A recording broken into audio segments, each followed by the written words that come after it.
ये बहुत गहरा विषय है और संवेदनशील भी है।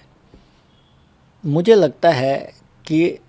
अमेरिका ने इस बात का आंकलन नहीं किया था कि ईरान इतने देर लड़ाई लड़ेगा।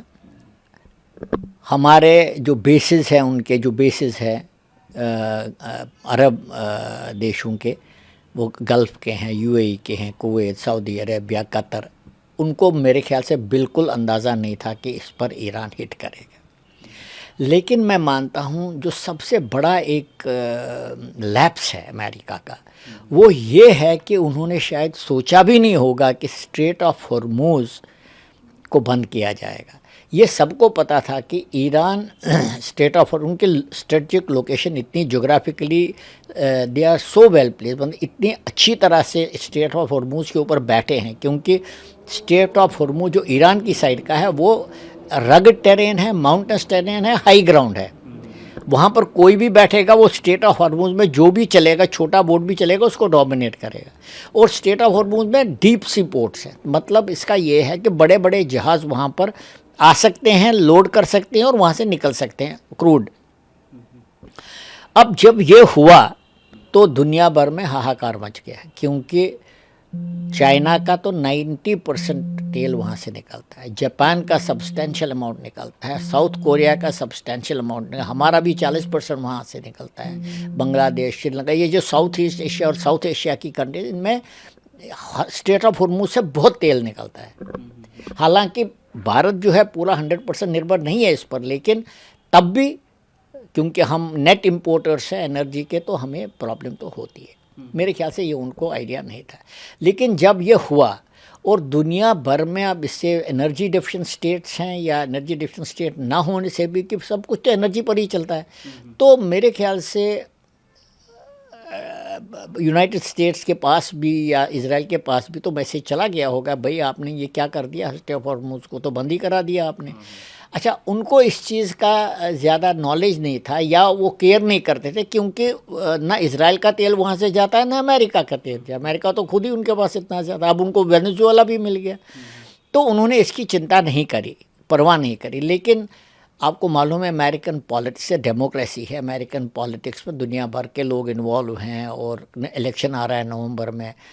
तो इस वजह से मेरे ख्याल से ट्रंप कंपेल हो गए ये बोलने के लिए कि भाई ईरान का जो तेल माना जाता है 140 मिलियन बैरल्स हैं, जो कि 14 दिन के तेल के बराबर है वर्ल्ड के। उन्होंने बोला जो ओपन सीज में है वो हम सैंक्शन लिफ्ट करते हैं, इसको जाने जो खरीदेगा बेच दो। ये हुआ, तो इस वजह से वो सोचते हैं कि अगर 14-15 दिन की मोहलत उनको मिल गई तो उन 14-15 दिन में शायद वो जंग का कुछ ऐसा बदलाव, रिज़ल्ट ऐसा आएगा कि स्टेट ऑफ हॉर्मूज़ को जो वो खोलेंगे। आपको मालूम है वहाँ पर अमेरिका ने पहले भी 2,500 मरीन्स वहाँ जापान से मंगा दिए, अब आज की न्यूज़ आ रही है कि और भी मरीन मंगा रहे हैं। तो ये मुझे लगता है ये पूरे मरीन जो है खरग आइलैंड और स्टेट ऑफ हॉर्मूज़ को ओपन करने के लिए है। तो ये 14 दिन की जो मोहलत उन्होंने दी है ये इसीलिए है कि 14 दिन में हम स्टेट ऑफ हॉर्मूज़ को ओपन करेंगे और उसके बाद जो है इंटरनेशनल रिएक्शन थोड़ा सा एंटी ट्रम्प जो चल रहा है अभी वो कम हो जाएगा, जिससे कि उनके आने वाले इलेक्शन में भी फ़र्क पड़ेगा। ये तेहरान का अभी रिपोर्ट से आ रहे हैं कि उन्होंने बोला है कि हम नहीं किसी जहाज़ को जाने नहीं देंगे हॉर्मूज़ से, और भारत के लिए भी ये मेरे ख्याल से एप्लीकेबल है उनकी स्टेटमेंट। लेकिन पॉइंट ये है कि स्टेट ऑफ हॉर्मूज़ में जो टैंकर लोडेड है वो तो वैसे ही नहीं जाने देते थे। ये तो ओपन सीज़ में जो निकल गए वहाँ से, जो ओपन सीज़ में घूम रहे हैं उनके लिए रियायत थी। लेकिन अगर इंडिया ने बातचीत करी है, जैसे आपने देखा आज प्रधानमंत्री ने पेजेश्कियान से बात की है, प्रेसिडेंट ईरान के साथ बात करी है,